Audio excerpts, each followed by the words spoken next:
Welcome back to another episode of the Breakdown Recap, where we go back and analyze and talk about what has happened in the recent game, match, situation that we're covering for this day or the week, whatever. You know what I'm saying? I'm sorry, guys. I'm sorry. Yesterday we went 1 for 1 for the parlay because Minnesota did not come through with that negative 4.5. No, I'll see you guys main line. I did 4.5. They didn't come through, but they took an L. Which the funny thing about that is I was talking about that, and I think it was kind of to be expected because I thought Mavericks would come out firing all cylinders to take over, to take the early lead in the series, and they barely got that. I mean, they were doing great. Don't get me wrong. Kyrie and Luka were doing amazing work, and I get the little strategy now, which actually, if they go forward with that a lot more, because I was kind of catching on to that a little bit before, but it wasn't very prominent to right now. And then I read about this. I'm gonna try and take a little more note into that. There's basically one person takes the lead in the first half shooting, and the second person comes in the next part. So keep that in mind. Keep that in mind. So first half point to be a lot higher sometimes compared to someone else's.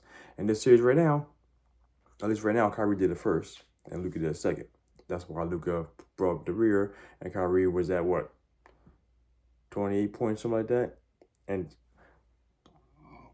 also, you gotta watch out for that too. When if you're like on FanDuel, like, oh yeah, you see those FanDuel or DraftKings, they have those little parlays, whatever, those little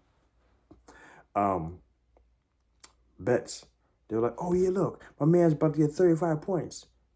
Plus, press this for a plus 200 or 250, something like that. Odds forget the 35 points, and then you'll score another point in the game. Or down for those kind of things. I should have mentioned this a long time ago. Just a lot of things, a lot of little snippets like that we gotta watch out for during key times. But this game right here, though, set the good tone off for the Mavs. You got to see a lot of very great strategies being incorporated into the Timberwolves. Never mind the fact if we had, so going into this, who was it? Going into the numbers, I was talking to some of my guys yesterday. They were like, yeah, man, this guy did not show up. He was going to do nothing, blah, blah, blah, blah. Anthony Edwards. Yeah, Anthony Edwards, he had a low score on points because he shot 6 for 16. Because, again, we did had a really hard Game 7. Happened 2 days ago.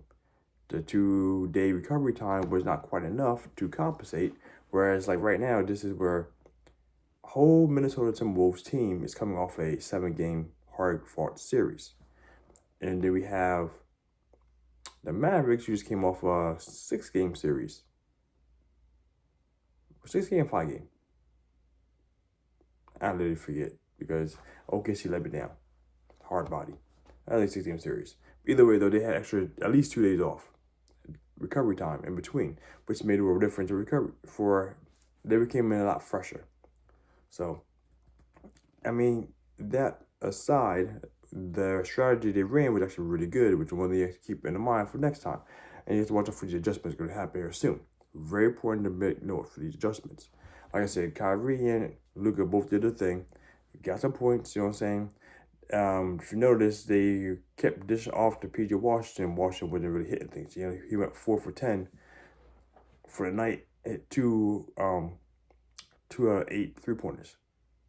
Keep that in mind for next time, you know what I'm saying? But that's one thing I take note of. But the biggest thing that to take away from this game going into the series is that they were trying to make sure they help to neutralize Anthony Edwards' driving game. Because this here, like I said, he shot relatively badly yesterday. He shot 6 for 16, right? 5 for 12 for 3-pointers. The reason why he was shooting so many 3-pointers was because of the fact that they, as in the Dallas Mavericks, were actually keeping a lot more guys in the paint down low. So every time Anthony Edwards was in the paint to try and drive in, which is really good at the drive, he would be smothered a lot. so he wasn't really to be really effective in the paint to score points. So I expect those adjustments to be made going forward. Because, I mean, I expect Mavericks to probably attempt to do that from the very beginning, but they're going to be aware that Anthony Edwards going to be aware of that too, and I expect to be a couple more assists going in that regard, maybe, because of the fact that he can't drive in like he used to, or something. They'll make some kind of adjustment, and I do expect Anthony Edwards to get points on the board, but nothing too substantial next game.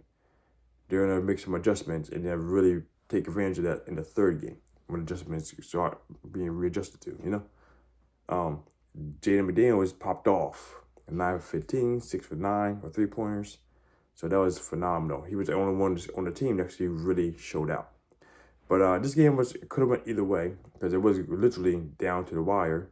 The defense wasn't really defending because, like I said, I'm gonna hold that up to the tiredness of the team before we get to Game 5, right? And while still adjusting to the new team's schematics. The only reason Timberwolves actually really lost because of that putback jump, the putback dunk that Cat tried to do, that actually was recalled at 104 to 102. It actually being, what do you call that? Offensive interference, I think it was. The ball was still going to go to where it actually could have went in by itself or bounced out. We don't know. And because of that dunk that he made was negated and the ball turned over. So instead of going 104 even, it went 104, 102. And after that, that kind of derailed the momentum of the team. Because actually, let me bring it up. Since I'm talking about this a little bit, I want to not just say things that are, speaking on my ass. So, information purposes only here. Fourth quarter. Bada bada bing, bada boom, bada ba bum bum bum bum bum bum bum bum. Here we go. Here we go. All right, so basically, last 2 minutes of the game. This is the thing that hurt my heart. PJ Walsh came back, hit the corner 3. Bada bing, bada boom. Here we go. Kyrie hit the personal foul. And then it went to that putback dunk, like Cat Williams. Carl Anthony Towns' offensive goaltending turnover. It went for 104, because I was watching and said 104 to 104. Like, yeah, we're in there. Because I had better odds when I bet. I threw a little something on, what was it, plus 220 for Timberwolves to take the game.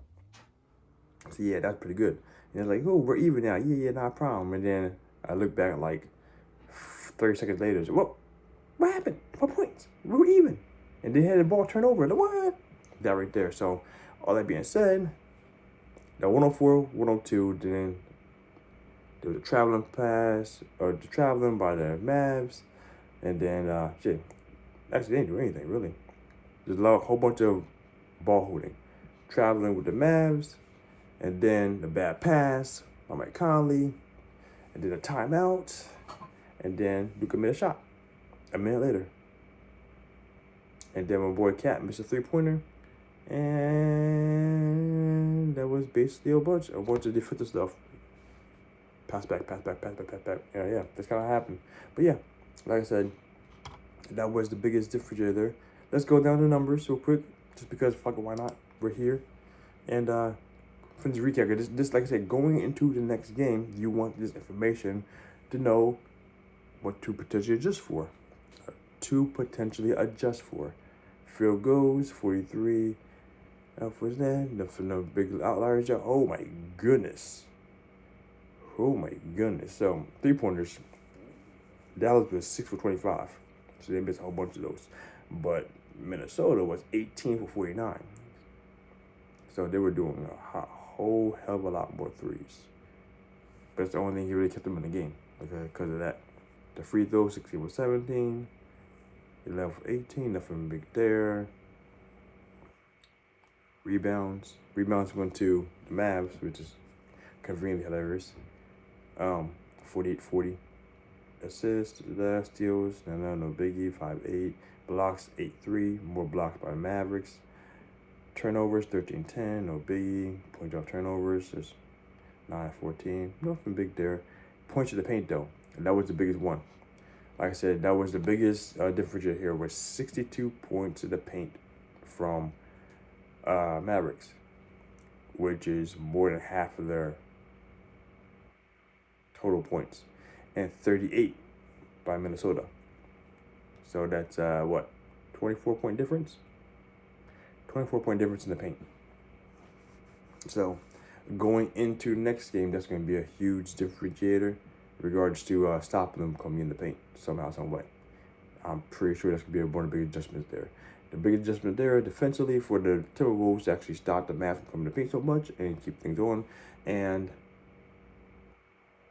finding a better way to utilize AE's attempt, forcing, or probably, that probably be the reason why.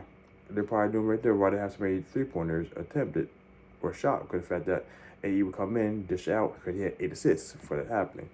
And then they were just popping the shots. Make a little room, make a little space, open guys out in the 3, open threes. So that might continue more or something. Like, we'll see what happens. Because like I said, this was a close game that could have went either way. I felt it would have been the Timberwolves' way had that call not been made. They'll pull back those points. But, it is what it is.